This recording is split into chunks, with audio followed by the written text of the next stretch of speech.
जय हिंद फ्रेंड्स, स्वागत है आपका अपने यूट्यूब चैनल में। यानी कि फिजिक्स के लेक्चर 2 क्लास में आप लोगों का स्वागत है। फिजिक्स का लेक्चर 2 में स्वागत है आप लोगों का। ठीक, तो फिजिक्स के लेक्चर 1 यानी कि फिजिक्स लेक्चर 1 क्लास में हम लोग देखे थे प्रकाश के परावर्तन। ठीक, और फिजिक्स के लेक्चर 2 क्लास में हम लोग देखेंगे प्रकाश के अपवर्तन। ठीक ना, फिजिक्स के लेक्चर 1 में क्या देखे थे? प्रकाश के परावर्तन देखे थे। और फिजिक्स के यानी लेक्चर 2 में देखेंगे हम लोग दूसरा चैप्टर। ठीक, यानी लेक्चर 1 रहेगा तो उसमें समझ लेना कि फिजिक्स का पहला चैप्टर है, लेक्चर 2 समझ लेना फिजिक्स का दूसरा चैप्टर, लेक्चर 3 समझ लेना फिजिक्स का तीसरा चैप्टर, या केमिस्ट्री का भी लेकर आएंगे। पहले फिजिक्स खत्म कर देते हैं, उसके बाद केमिस्ट्री लेंगे, उसके बाद बायो लेंगे, और हो सके तो मैथ भी ला देंगे आप लोगों का ऑब्जेक्टिव। ठीक ना, तो देखिए ये जो ऑब्जेक्टिव हम बता रहे हैं, ठीक है, वो पूरे किताब का निचोड़ हम लाए हैं ऑब्जेक्टिव। ठीक ना, पूरे किताब का जो है वो पूरा निचोड़ लाए हैं, जो यहाँ से 100% आपका जो 10th का एग्ज़ाम होने वाला है 2026 में, 10th का जो एग्ज़ाम होने वाला है, 10th एग्ज़ाम 2026 में होने वाले फाइनल एग्ज़ाम, ठीक ना,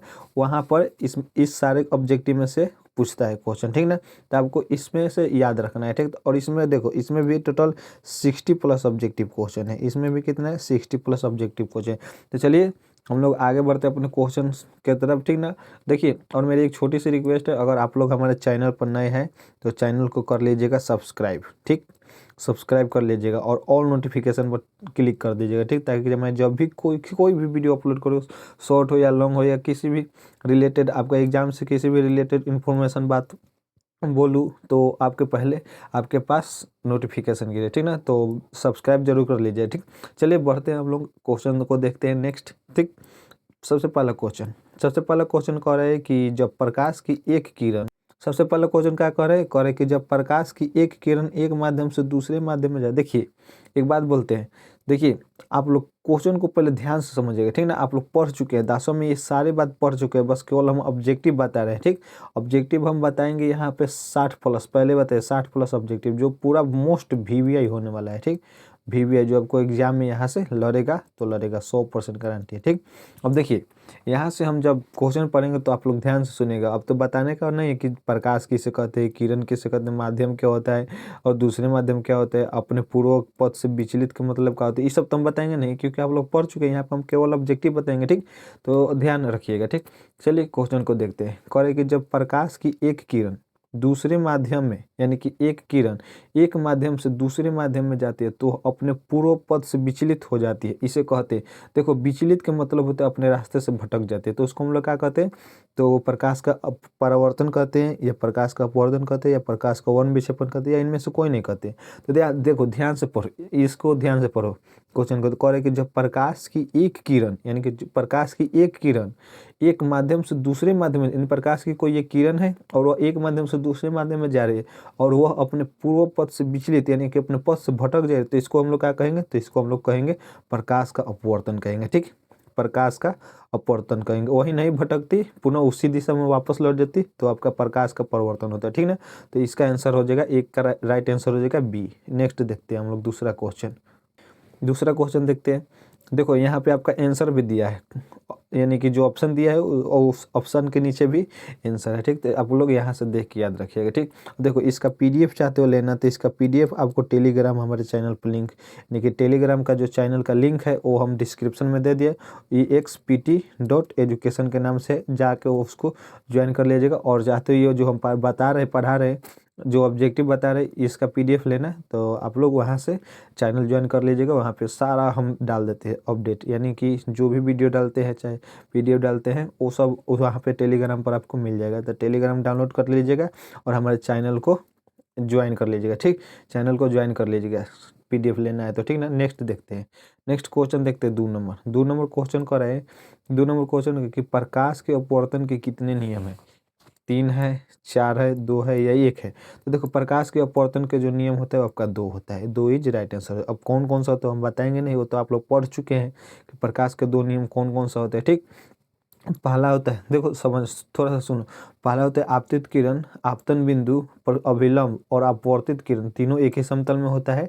ठीक, और दूसरा नंबर नियम होता है कि किन्हीं 2 माध्यमों और प्रकाश के किसी विशेष वर्ण के लिए जो आपतन कोण की जाए, यानी साइन और अपवर्तन कोण के जो है का अनुपात जो होता है वो नियतांक होते हैं, और ये दूसरे का नियम को स्नेल के नियम भी कहते हैं, ठीक ना। तो समझ गए कि प्रकाश के अपवर्तन के कितने नियम है, तो प्रकाश के अपवर्तन के 2 नियम है। नेक्स्ट देखते हैं 3 नंबर क्वेश्चन। 3 नंबर क्वेश्चन कह रहा है कि 3 नंबर क्वेश्चन कह रहा है कि प्रकाश की एक किरण जब विरल से यानी कि विरल माध्यम से सघन माध्यम में आती है तब वह क्या होती है, अभिलंब से दूर मुड़ जाती है, सीधी निकल जाती है, अभिलंब की दिशा में जाती है, या अभिलंब की ओर मुड़ जाती है। ठीक, तो 3 का आंसर हो जाएगा आप लोगों का डी जो है आपका आंसर होगा, अभिलंब की ओर मुड़ जाती है। देखो जब विरल से सघन में जाएगा, विरल माध्यम से सघन में, तो वह क्या होगा, अभिलंब की ओर मुड़ जाएगा। ठीक, अभिलंब की ओर मुड़ जाएगा। अब आगे देखो, विरल से सघन में जाएगा तो अभिलंब की ओर मुड़ेगा। ठीक, नेक्स्ट देखते हैं हम लोग 4 नंबर क्वेश्चन। देखो अभिलंब की ओर मुड़ जाएगा, आंसर दिया है। और 4 नंबर क्वेश्चन देखते हैं। 4 नंबर क्वेश्चन कह रहा है कि जब प्रकाश की एक किरण 2 माध्यमों को अलग करने वाली सतह पर लंबवत पड़ते तो वह क्या होती है, तो वह बिना मुड़े सीधी निकल जाती है, बिना मुड़े सीधी निकल जाती है। ठीक ना। नेक्स्ट देखते हैं 5 नंबर क्वेश्चन। 5 नंबर क्वेश्चन कह रहा है कि पानी से भरी बाल्टी की गहराई कम मालूम पड़ने का कारण है, यानी जो पानी से जो बाल्टी भरा रहता है तो उसकी गहराई कम मालूम पड़ता है, तो उसका कारण क्या है, तो 5 का राइट आंसर हो जाएगा बी, प्रकाश के अपवर्तन के कारण जो है हमारा पानी से भरी बाल्टी की गहराई कम मालूम पड़ता है। ठीक, प्रकाश के अपवर्तन के कारण। ठीक, नेक्स्ट देखते हैं 6 नंबर क्वेश्चन। 6 नंबर क्वेश्चन करें कि जब प्रकाश एक माध्यम से दूसरे माध्यम में जाता है तब अपवर्तन होता है। जब प्रकाश एक माध्यम से दूसरे माध्यम में जाता है तब अपवर्तन होता है। इसका राइट आंसर हो जाएगा आपका ए इज राइट आंसर, प्रकाश की चाल में परिवर्तन होने के कारण। ठीक ना, तो याद रखिएगा इसको। नेक्स्ट देखते हैं 7 नंबर क्वेश्चन। 7 नंबर क्वेश्चन करें कि सघन माध्यम से विरल माध्यम में प्रवेश करने पर आपतन कोण तथा अपवर्तन कोण में क्या संबंध है। अब क्या संबंध है, संबंध के मतलब होता है, देखो जब भी कहीं संबंध पूछे, संबंध यानी कि संबंध क्या है, ठीक ना, संबंध पूछ रहा है। ठीक, तो इसका राइट आंसर हो जाएगा आप लोगों का 7 का अपवर्तन कोण 12 होता है, अपवर्तन कोण 12 होता है, तो याद रखिएगा इसको। अब नेक्स्ट देखते हैं 8 नंबर क्वेश्चन। 8 नंबर क्वेश्चन ये रहा। 8 नंबर क्वेश्चन कह रहा है कि जब प्रकाश की किरण हवा से कांच के प्रिज्म की अपवर्तक सतह से होकर प्रवेश करती हुई दूसरे अपवर्तक सतह से होकर बाहर निकलते तब वह मुड़ जाती है। एक बार क्वेश्चन को और पढ़ते, देखो ध्यान से समझना। कह रहे कि जब प्रकाश की किरण हवा से कांच के प्रिज्म की अपवर्तक सतह से होकर प्रवेश करती हुई दूसरे अपवर्तक सतह से होकर बाहर निकलती है तब वह मुड़ जाती है। तो 8 का राइट आंसर हो जाएगा प्रिज्म के आधार की ओर। ठीक, प्रिज्म के आधार की ओर। नेक्स्ट देखते हैं 9 नंबर क्वेश्चन।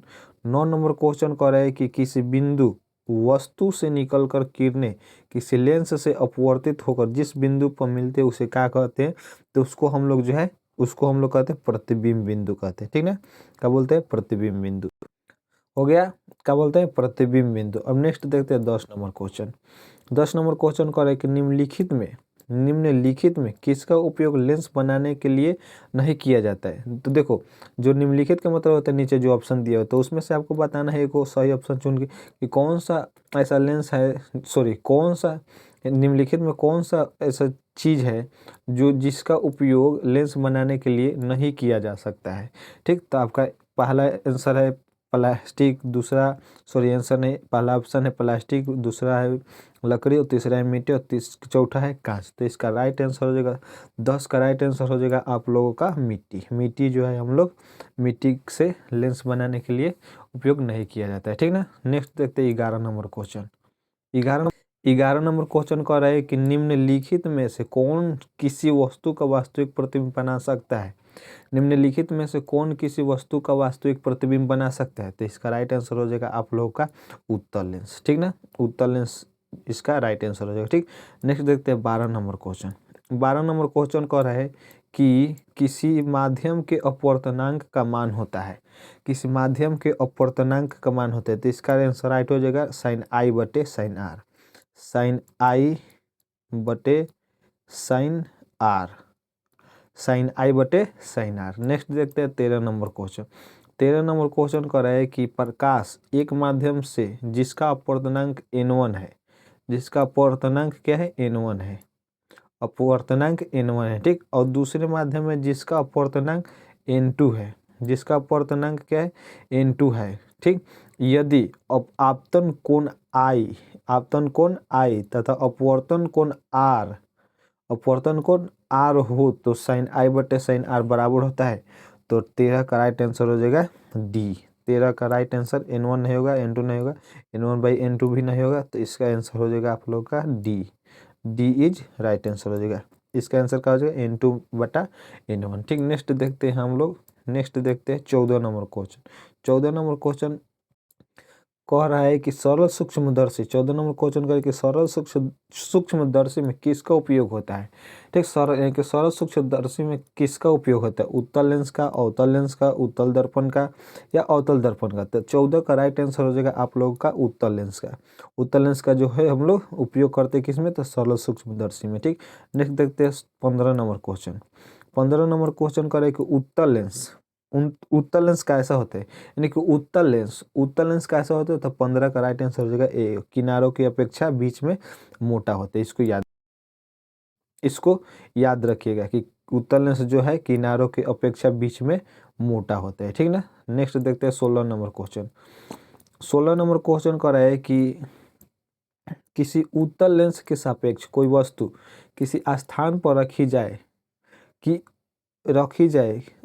कि उसका वास्तविक उल्टा तथा बराबर आकार का प्रतिबिंब प्राप्त किया जा सके।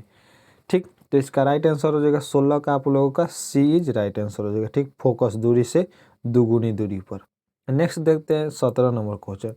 17 नंबर क्वेश्चन कह रहा है कि उत्तल लेंस में जब वस्तु फोकस एवं लेंस के बीच रखी जाती है। देखो, उत्तल लेंस में जब हम वस्तु को फोकस एवं लेंस के बीच रखते हैं तब कैसा प्रतिबिंब बनता है। तो 17 का राइट आंसर हो जाएगा आप लोगों का काल्पनिक और सीधा बनेगा। ठीक, काल्पनिक और सीधा बनेगा। नेक्स्ट देखते हैं 18 नंबर क्वेश्चन। 18 नंबर क्वेश्चन करके एक उत्तल लेंस 30 सेंटीमीटर की दूरी पर एक वस्तु रखी गई है। ठीक, लेंस उतनी ही दूरी पर वास्तविक प्रतिबिंब बनाता है। ठीक, यानी कि एक उत्तल लेंस है जिसको हम लोग 30 सेंटीमीटर की दूरी पर रखे हैं। ठीक ना, कितना 30 सेंटीमीटर की दूरी पर रखे हैं, और जब रख दिए हैं तो दूरी पर एक वस्तु रखी गई। ठीक, जब रख दिए तो लेंस उतना ही दूरी पर जो लेंस है वह वास्तविक प्रतिबिंब बना रहा है। तो लेंस की फोकस दूरी ज्ञात करें, एकदम सिंपल है। देखो कैसे निकालेंगे। देखो, ये जो उत्तल लेंस जो दिया है, यानी कि ये हमारा यू का मान दिया है 30 सेंटीमीटर, यू का मान दिया है 30 सेंटीमीटर। तो देखो, एक बात याद रखना, उत्तल लेंस जो है वो पॉजिटिव होता है। उत्तल लेंस जो है वो हमेशा और हमेशा पॉजिटिव होता है। ठीक ना, और अवतल लेंस जो है वो निगेटिव होता है। ठीक, तो ये उत्तल लेंस है तो इसमें पॉजिटिव रहेगा, तो इससे पर इसका कोई मान का वैल्यू यानी वैल्यू पर कोई असर नहीं पड़ेगा। ठीक, तो इसको हटा देते हैं। देखो, यू का मान आपका दिया है 30 सेंटीमीटर, यू का मान कितना दिया है, यू बराबर 30 सेंटीमीटर। जबकि ये उत्तल लेंस है तो सब पॉजिटिव में होगा और उतना ही दूरी पर वास्तविक प्रतिबिंब बना रहा है। ठीक, तो ये आपका वास्तविक प्रतिबिंब जो है ये आपका हो जाएगा 30 सेंटीमीटर होगा, क्योंकि उतना ही दूरी पर। ठीक, तो ये भी प्लस में होगा। और क्या करें कि लेंस की फोकस दूरी निकाले। तो लेंस की फोकस दूरी कैसे निकालते हैं पता है आपको। तो देखो, लेंस की फोकस दूरी ऐसे निकालते 1/f इसका फॉर्मूला आता है। तो 1/u प्लस 1/v। ठीक है ना, तो देखो यहाँ से 1/f बराबर क्या हो जाएगा, वो 1/30 प्लस 1/30। अब इसको बाटा के जोड़ बनाओगे तो 1 + 1 30 यानी कि 2/30। तो 1/15 जगह इसको काटोगे तो काटना तो आता होगा आप लोगों को। 1/15 होता है 1/f बराबर 1/15 आ गया, 1/15 आ गया। 1/f बराबर 1/15। इसको तिरछा गुना कर दो। ठीक, इसको तिरछा गुना करोगे तो f गुने 1 बराबर f हो जाएगा, बराबर 15 में 1 से गुना करोगे 15 सेंटीमीटर। ठीक, 15 सेंटीमीटर राइट आंसर हो जाएगा। ठीक ना, कितना 15 सेंटीमीटर राइट आंसर हो जाएगा। समझ गए। अब नेक्स्ट देखते हैं हम लोग 19 नंबर क्वेश्चन। 19 नंबर क्वेश्चन कर रहे हैं कि एक अवतल लेंस की फोकस दूरी 20 सेंटीमीटर इसकी क्षमता होगी। लो भाई, ये भी एकदम आसान है। ठीक ना, एक अवतल लेंस की फोकस दूरी कितना दिया है, अवतल लेंस की फोकस दूरी कितना है 20 सेंटीमीटर। तो देखो, अवतल लेंस की फोकस दूरी यानी कि फोकस कितना है आपका 20 सेंटीमीटर है।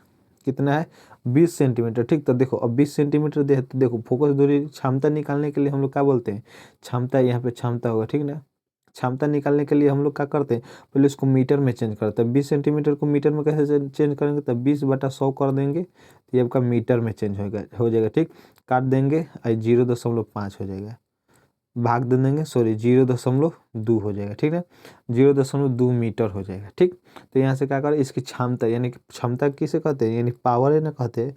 शक्ति का ऐसे मतलब वाट होता है, सॉरी छोड़ो, शक्ति का ऐसे मतलब पी बराबर फार्मूला कहते हैं। पी बराबर फार्मूला वो होता है 1/f। ठीक, तो वो बराबर हो जाएगा 1। एफ का मान आप कितना निकाले, 0.2 निकाले हैं। ठीक, तो देखो यहाँ से बताते हैं, 1 गुने 10 हो जाएगा, बटा में 2 हो जाएगा, ये काट देंगे 5 बराबर 5 डाईऑप्टर आ जाएगा। ठीक, शक्ति का यानी पी बराबर 5 डाईऑप्टर, कितना पॉजिटिव यानी कि निगेटिव में होगा, -5, यानी इसको यहाँ पे माइनस छूट गया है, यहाँ पे माइनस दे देना। ठीक, यहाँ पर माइनस जो है आप लोग यहाँ पे माइनस दे देना। ठीक, -5 डाईऑप्टर होगा, कितना होगा, -5 डाईऑप्टर। तो ये सी इज राइट आंसर हो जाएगा। ठीक ना, सी इज राइट आंसर। ठीक, समझ गए। तो नेक्स्ट देखते हैं 20 नंबर क्वेश्चन। 20 नंबर क्वेश्चन देखो, यहाँ पे दिया है 5, लेकिन यहाँ पे बना लो -5, -5 -5D। ठीक, -5D। ठीक ना। अब नेक्स्ट देखते हैं हम लोग 20 नंबर क्वेश्चन। 20 नंबर क्वेश्चन कह रहे हैं कि यदि वस्तु उत्तल लेंस के फोकस तथा फोकस दूरी की दूनी दूरी के बीच हो तो प्रतिबिंब, वही प्रतिबिंब लिखा गया है, प्रतिबिंब होगा। ठीक ना, प्रतिबिंब। तो 20 का राइट आंसर हो जाएगा क्या, तो 20 का राइट आंसर हो जाएगा आप लोगों का वास्तविक उल्टा तथा 12 बनेगा। ठीक, प्रतिबिंब कैसा बनेगा, तो वास्तविक उल्टा तथा 12 बनेगा। ठीक, नेक्स्ट देखते हैं हम लोग अब 21 नंबर क्वेश्चन। 21 नंबर क्वेश्चन कह रहा है कि 21 नंबर क्वेश्चन कह रहे हैं, साफ साफ लिखा है यहाँ पे कि जब एक उत्तल लेंस से 20 सेंटीमीटर की दूरी पर वस्तु को रखा जाता है तो उस वस्तु का एक काल्पनिक प्रतिबिंब होता है। लेंस की फोकस दूरी होनी चाहिए। देखो, जब भी ऐसा क्वेश्चन दे कि जब एक उत्तल लेंस से 20 सेंटीमीटर की दूरी पर एक वस्तु रखा है, ठीक, तो उस वस्तु का एक काल्पनिक प्रतिबिंब बनता है, उस वस्तु का एक काल्पनिक प्रतिबिंब बनता है। तो लेंस की फोकस दूरी पूछा है, तो लेंस की फोकस दूरी यानी देखो यहाँ पे 20 सेंटीमीटर दिया है ना, इसका आंसर क्या हो जाएगा, 20 सेंटीमीटर दिया तो 20 सेंटीमीटर से अधिक होगा। ठीक, इसको याद रखें, 20 सेंटीमीटर से अधिक होगा। समझ गए। नेक्स्ट देखते हैं 22 नंबर क्वेश्चन। 22 नंबर क्वेश्चन कह रहा है कि किसी लेंस द्वारा केवल बनता है, काल्पनिक प्रतिबिंब बनता है, किस लेंस द्वारा केवल बनता है, सॉरी किस लेंस द्वारा केवल बनता है, किस लेंस द्वारा केवल बनता है, काल्पनिक प्रतिबिंब बनता है। तो इसका राइट आंसर हो जाएगा आप लोगों का ए इज अवतल लेंस द्वारा। किस लेंस द्वारा केवल बनता है, काल्पनिक प्रतिबिंब बनता है, यानी कि अवतल लेंस द्वारा। ठीक ना, समझ गए। नेक्स्ट देखते हैं 23 नंबर क्वेश्चन। 23 नंबर क्वेश्चन कह रहा है कि एक लेंस की क्षमता +5 डाईऑप्टर, डी का मतलब डाईऑप्टर है, तो यह होगा। तो देखो 23 का राइट आंसर हो जाएगा आप लोगों का 20 सेंटीमीटर फोकस दूरी का उत्तल लेंस। 20 सेंटीमीटर दूरी, 20 सेंटीमीटर फोकस दूरी का उत्तल लेंस। नेक्स्ट देखते हैं 24 नंबर क्वेश्चन। 24 नंबर क्वेश्चन कह रहा है कि किसी उत्तल लेंस की फोकस दूरी 25 सेंटीमीटर है तो उसकी क्षमता क्या होगी। किसी उत्तल लेंस की फोकस दूरी 25 सेंटीमीटर तो उसकी क्षमता क्या होगी। इसका राइट आंसर हो जाएगा आप लोगों का 24 का राइट आंसर हो जाएगा डी, 4 डाईऑप्टर। ठीक ना। नेक्स्ट देखते हैं 25 नंबर क्वेश्चन। 25 नंबर क्वेश्चन कह रहा है कि एक गोलीय दर्पण और एक पतले लेंस में प्रत्येक की फोकस दूरी +25 सेंटीमीटर, तब क्या, तब जो हो जाएगा आपका दोनों ही उत्तल होगा। ठीक ना, क्या होगा, दोनों ही उत्तल होगा। तो यहाँ पर साफ साफ लिखा है कि एक गोलीय दर्पण और एक पतले लेंस में प्रत्येक की फोकस दूरी +25 सेंटीमीटर, तब दोनों ही क्या हो जाएगा, उत्तल होगा। ठीक, नेक्स्ट देखते हैं 26 नंबर क्वेश्चन। 26 नंबर क्वेश्चन कह रहा है कि 26 नंबर क्वेश्चन कह रहा है कि किसी शब्दकोश के छोटे छोटे अक्षरों को पढ़ने के लिए इनमें से उपयुक्त होता है। तो देखो, किसी शब्दकोश के छोटे छोटे अक्षरों को पढ़ने के लिए इनमें से किसका उपयोग करते हैं। तो 26 का राइट आंसर हो जाएगा डी, 5 सेंटीमीटर फोकस दूरी का उत्तल लेंस। 5 सेंटीमीटर का फोकस दूरी जो है उत्तल लेंस, यानी कि यही हम लोग किसी शब्दकोश के छोटे छोटे अक्षरों को पढ़ने के लिए करते हैं उपयोग। ठीक ना। नेक्स्ट देखते हैं 27 नंबर क्वेश्चन। 27 नंबर क्वेश्चन करा है कि एक गोलीय दर्पण तथा एक पतले लेंस दोनों की ही फोकस दूरी -15 सेंटीमीटर है, दोनों ही संभवतः है दोनों ही संभवतः है, तो इसका राइट आंसर हो जाएगा अवतल। अवतल जो है हमारा राइट आंसर हो जाएगा, ठीक ना, अवतल जो है हमारा राइट आंसर हो जाएगा, ठीक, समझ गए। नेक्स्ट देखते हैं 28 नंबर क्वेश्चन। 28 नंबर क्वेश्चन का है कि प्रकाश का अपवर्तन किस कारण होता है। प्रकाश का अपवर्तन जो है किस कारण होता है, तो आप लोग दिमाग लगा कर बता सकते हैं इसका आंसर। तो जो माध्यम में परिवर्तन होता है, ठीक, माध्यम में फर्स्ट क्वेश्चन था, ठीक ना, कि अपने पूर्व पथ से विचलित हो जाए तो उसको क्या बोलते हैं, तो प्रकाश का अपवर्तन। तो यहाँ पे वही बात है, प्रकाश का अपवर्तन किस कारण होता है, तो माध्यम में परिवर्तन होने के कारण, ठीक।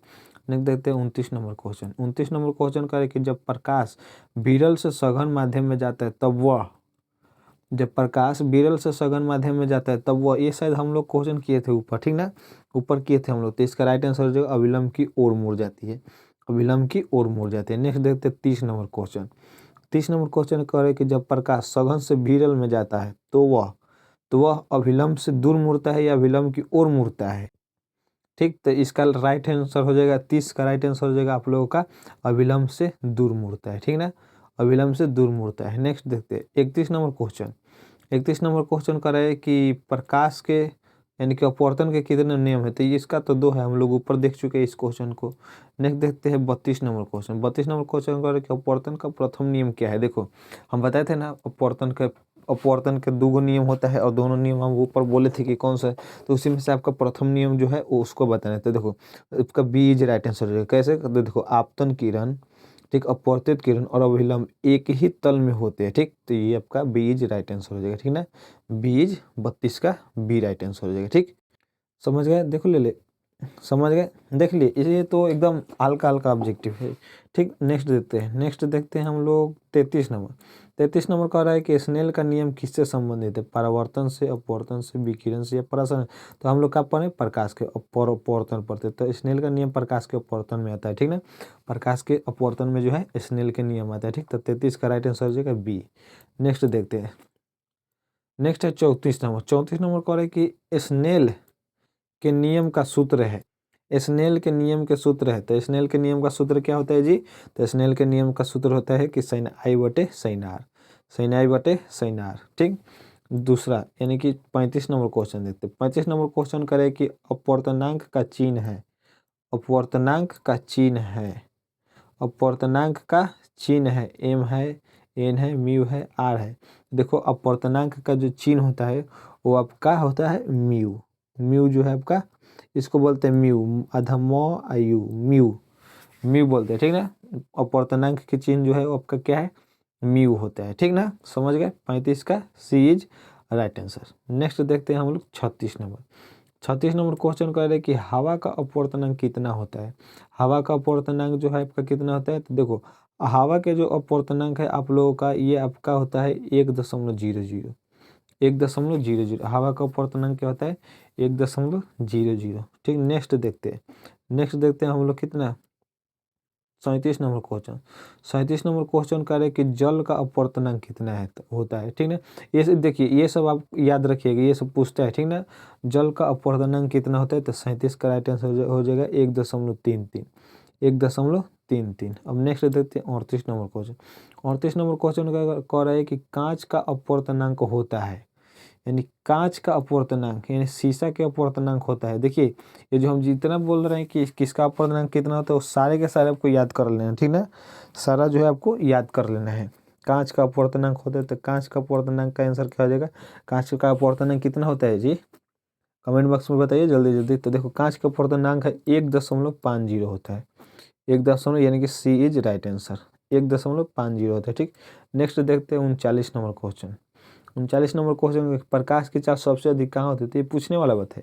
प्रकाश की चाल जो है सबसे ज़्यादा अधिक निर्वात में होता है, निर्वात में जो है प्रकाश के चाल सबसे ज़्यादा अधिक होता है, ठीक ना, सबसे ज़्यादा होता है। 40 नंबर कह रहा है कि प्रकाश की चाल न्यूनतम कहाँ होती है, प्रकाश की चाल न्यूनतम यानी कि थोड़ा सा कहाँ होती है, जल में, कांच में, वायु में, निर्वात में। तो इसका राइट आंसर हो जाएगा आप लोगों का बी इज कांच में, यानी कि बी इज राइट आंसर। कांच में जो है हमारा क्या होता है, तो प्रकाश की चाल न्यूनतम होता है, ठीक है। नेक्स्ट देखते हैं 41 नंबर क्वेश्चन। 41 नंबर क्वेश्चन करे कि क्रांतिक कोण क्या है, क्रांतिक कोण क्या है। तो 41 का राइट आंसर हो जाएगा आप लोगों का कि जब अपवर्तित किरण 90 डिग्री बनती है तो उसी को बोलते हैं क्रांतिक कोण, ठीक। जब अपवर्तित किरण 90 डिग्री बनती है तो उसको क्या बोलते हैं, क्रांतिक कोण बोलते हैं। ठीक, 42 नंबर क्वेश्चन कह रहे हैं कि पूर्ण आंतरिक परावर्तन कब होता है, यानी पूर्ण आंतरिक परावर्तन कब होता है। तो इसका राइट आंसर हो जाएगा बी, कि जब आपतन कोण क्रांतिक कोण से अधिक हो, जब आपतन कोण क्रांतिक कोण से अधिक हो। नेक्स्ट देखते हैं 43 नंबर क्वेश्चन। 43 नंबर क्वेश्चन करें कि पानी से हवा में क्रांतिक कोण कितना होता है। पानी से हवा में, यानी कि पानी से हवा में क्रांतिक कोण कितना होता है। तो 43 का राइट आंसर हो जाएगा आप लोगों का 48.6 डिग्री। पानी से हवा में जो है क्रांतिक कोण कितना होता है, 48.6 डिग्री, याद रखिएगा। ठीक, नेक्स्ट देखते हैं 44 नंबर क्वेश्चन करें कि कांच से हवा के लिए क्रांतिक कोण है। कांच से हवा के लिए क्रांतिक कोण है, तो देखो कांच से हवा के लिए क्रांतिक कोण का मान होता है आपका 42 डिग्री। ठीक, 42 डिग्री होता है। ठीक, नेक्स्ट देखते हैं हम लोग अपवर्तनांक का सूत्र, यानी कि 45 नंबर अपवर्तनांक का सूत्र है। अपवर्तनांक का सूत्र क्या होता है, तो अपवर्तनांक का सूत्र होता है बराबर एन बराबर सी बटे भी, यानी कि B is right answer, B is right answer. समझ गए। नेक्स्ट देखते हैं 46 number 46 number 46 number 46 number 46 number question ये रहा। 46 नंबर का, कि प्रकाश की चाल में परिवर्तन से क्या बदलाव है, कि यानी कि क्या बदलता है, यानी कि प्रकाश की चाल में परिवर्तन से क्या बदलता है। तरंगदैर्घ्य, आवृत्ति, ऊर्जा, रंग। तो देखो इसका 46 का राइट आंसर हो जाएगा आप लोग का तरंगदैर्घ्य जो है आपका बदल जाता है। ठीक, नेक्स्ट देखते हैं 47 नंबर क्वेश्चन। 47 नंबर क्वेश्चन कर रहे हैं कि अपवर्तनांक का मात्रक होता है। तो देखो अपवर्तनांक का मात्रक क्या होता है, तो अपवर्तनांक का मात्रक होता है इनमें से कोई नहीं, यानी कि कोई मात्रक नहीं होता अपवर्तनांक। ठीक, समझ गए। नेक्स्ट देते हैं 48 नंबर क्वेश्चन। 48 नंबर क्वेश्चन का, कि जब प्रकाश अभिलंब पर गिरता है तो परिवर्तन होता है, अपवर्तन नहीं होता है, विचलन होता है, मुड़ जाता है। देखो 48 का राइट आंसर अगर चाहोगे ना तो बी दे दोगे। ठीक, अपवर्तन नहीं होता है, ठीक ना, अपवर्तन नहीं होता है। प्रकाश का अभिलंब पर गिरता है तो अपवर्तन नहीं होता है। अब नेक्स्ट देखते हैं 49 नंबर क्वेश्चन। 49 नंबर क्वेश्चन का है कि साफ साफ लिखा है कि अपवर्तन के दौरान कौन सी मात्रा स्थिर रहती है, यानी कि अपवर्तन के दौरान कौन सी मात्रा स्थिर रहती है। तो देखो 49 के आपका राइट आंसर हो जाएगा बी, यानी सॉरी सी। अपवर्तनांक के दौरान कौन सी मात्रा स्थिर रहती है, तो आवृत्ति जो है स्थिर रहता है। ठीक ना, आवृत्ति एकदम भोला भाला है। ठीक, तो अब देखो 50 नंबर क्वेश्चन का है कि लेंस का कार्य आधारित है परावर्तन पर, अपवर्तन पर, विकिरण पर या प्रकीर्णन पर। तो देखो 50 का राइट आंसर हो जाएगा अपवर्तन पर। अपवर्तन पर जो है लेंस का कार्य आधारित रहता है। ठीक है। नेक्स्ट देखते हैं 51 नंबर क्वेश्चन। 51 नंबर क्वेश्चन के उत्तल लेंस कहलाता है अपसारी लेंस, अभिसारी लेंस, समतल लेंस या कोई नहीं।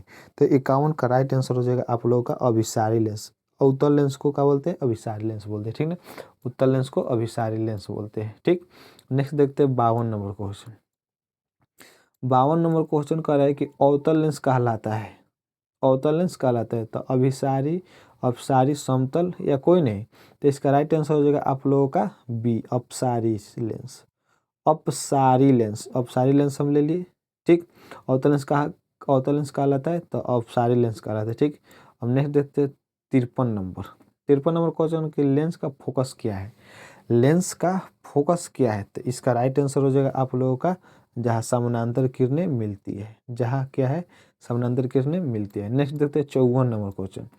54 नंबर क्वेश्चन का है कि फोकस लंब किसे कहते हैं, फोकस लंब किसे कहते हैं। तो इसका राइट आंसर हो जाएगा ए, यानी कि लेंस के केंद्र से फोकस दूरी तक की दूरी को, लेंस के केंद्र से फोकस दूरी की फोकस तक की दूरी को। नेक्स्ट देखते हैं 55 नंबर क्वेश्चन। 55 नंबर क्वेश्चन कर रहे हैं कि अपवर्तन शक्ति का सूत्र है, अपवर्तन शक्ति का सूत्र है 1/f। अभी तो इसको पहले एक क्वेश्चन बनाए थे इस पर। ठीक है, P बराबर 1/f, P बराबर 1/f का है जी, ए इज राइट आंसर। नेक्स्ट देखते हैं 56 नंबर क्वेश्चन। 56 नंबर क्वेश्चन का है कि अपवर्तन शक्ति का मात्रक है, अपवर्तन शक्ति का मात्रक है तो इसका हो जाएगा डाईऑप्टर। डाईऑप्टर जो है अपवर्तन के शक्ति के मात्रक है। नेक्स्ट देखते हैं 57 करे 50 सेंटीमीटर फोकल लंब वाले लेंस की शक्ति क्या होगी? कह 50 सेंटीमीटर फोकल लंब वाले लेंस की शक्ति पूछा है, ठीक। तो 57 का राइट आंसर हो जाएगा आप लोगों का बी, यानी कि 2 डायोप्टर, ठीक ना। नेक्स्ट देखते हैं हम लोग 58 नंबर क्वेश्चन। 58 नंबर क्वेश्चन को कि दूरदृष्टि दोष को ठीक करने वाला लेंस है, यानी कि दूरदृष्टि दोष को जो ठीक करता है उस लेंस का नाम क्या है? तो 58 का राइट आंसर हो जाएगा उत्तल लेंस। उत्तल लेंस जो है काम करता है, ठीक। अब 59 नंबर देखते हैं, निकट दृष्टि दोष को ठीक करने वाला लेंस है। निकट दृष्टि दोष को ठीक करने वाला लेंस है तो अवतल लेंस हो जाएगा, ठीक। ये दोनों को याद रखिए, कंफ्यूज मत होइएगा, अवतल लेंस हो जाएगा, ठीक। नेक्स्ट देखते हैं कि पूर्ण आंतरिक परावर्तन का उपयोग कहाँ होता है? पूर्ण आंतरिक परावर्तन का उपयोग कहाँ होता है? तो फाइबर ऑप्टिक केबल में, फाइबर ऑप्टिक केबल में। नेक्स्ट देखते हैं 61 नंबर। 61 नंबर क्वेश्चन कह रहा है कि 61 नंबर क्वेश्चन कह रहा है कि जब प्रकाश सघन से विरल में जाता है तो वह उसका वेग घटता है, वेग बढ़ता है, वेग समान रहता है, ऊर्जा घटती है। तो 61 का राइट आंसर हो जाएगा आप लोगों का वेग बढ़ता है, वेग जो है बढ़ता है, ठीक। नेक्स्ट देखते हैं 62 नंबर क्वेश्चन। 62 नंबर क्वेश्चन ये कह रहा है कि प्रकाश की चाल सबसे कम होती है कांच में, पानी में, वायु में, धूप में। तो देखो प्रकाश की चाल जो है सबसे कम किस में होती है? तो सबसे कम जो है आपका कांच में होती है, ठीक। कांच में जो है हमारे प्रकाश की चाल सबसे कम होती है, तो समझ गए। नेक्स्ट देख 63 नंबर। 63 नंबर क्वेश्चन करें कि जब प्रकाश विरल से सघन माध्यम में जाता है तब उसकी, यानी कि जब प्रकाश विरल से सघन माध्यम में जाती है तब उसकी क्या हो जाएगा इसका? तो इसका राइट आंसर हो जाएगा बी इज घटती है, ठीक। बी इज राइट आंसर हो जाएगा, यानी कि घटती है। 64 नंबर क्वेश्चन करें कि अपवर्तन शब्द का अर्थ है। अपवर्तन शब्द का अर्थ है तो 64 का राइट आंसर हो जाएगा उपयुक्त सभी, यानी कि दिशा का परिवर्तन, चाल का परिवर्तन, माध्यम का परिवर्तन, ठीक। तो यानी कि सभी मारो। 65 नंबर क्वेश्चन करें कि किस माध्यम में प्रकाश की चाल सबसे अधिक होती है? कांच में, जल में, वायु में, निर्वात में। तो निर्वात में है जो इसका राइट आंसर हो जाएगा, ठीक। 65 का राइट आंसर हो जाएगा निर्वात में। 66 नंबर क्वेश्चन। 66 नंबर देख कर रहे हैं कि प्रकाश के अपवर्तन में कौन सी चीज नहीं बदलती है? चाल, दिशा, आवृत्ति, तरंग दैर्घ्य। देखो 66 का राइट आंसर हो जाएगा आप लोगों का आवृत्ति जो है ये कभी नहीं बदलता है, ठीक है। आवृत्ति जो है ये कभी नहीं बदलता, आवृत्ति जो है कभी नहीं बदलता है। नेक्स्ट देखते हैं 67 नंबर। 67 नंबर क्वेश्चन कह रहा है कि जब वस्तु बहुत दूर रखी जाती है, जब वस्तु बहुत दूर रखी जाती है तो प्रतिबिंब कहाँ बनता है? केंद्र पर, फोकस पर, ध्रुव पर या कहीं नहीं। तो 67 का राइट आंसर हो जाएगा बी, यानी कि फोकस पर जो है हमारा बनता है। जब वस्तु दूर रखी जाती है तब वह प्रतिबिंब कहाँ बनता है? वह फोकस पर बनता है, ठीक। तो देखिए आज की इस वीडियो में इतना ही रहने देते, यानी कि टोटल आपका 67 को ऑब्जेक्टिव क्वेश्चन, ठीक। ये 67 को आप लोगों को एक नज़र देख लेना है, ठीक ना। और देखो लास्ट बात मैं यही कहूँगा कि अगर इस वीडियो को आप लोग पसंद किए हो, यानी कि अगर आपको ये वीडियो पसंद है तो अपने दोस्तों में ज़रूर शेयर कीजिए, और जो दोस्त आपका 2026 में एग्जाम देने वाले उसके पास भी शेयर कर दीजिएगा, ठीक ना। चलिए मिलते हैं लेक्चर 3 में नए जोश और नए अंदाज के साथ, ठीक ना। लेक्चर 2 इतना ही रहने देते हैं लेक्चर 2 में, ठीक। चलिए तब तक के मिलते हैं। जय हिंद, जय भारत।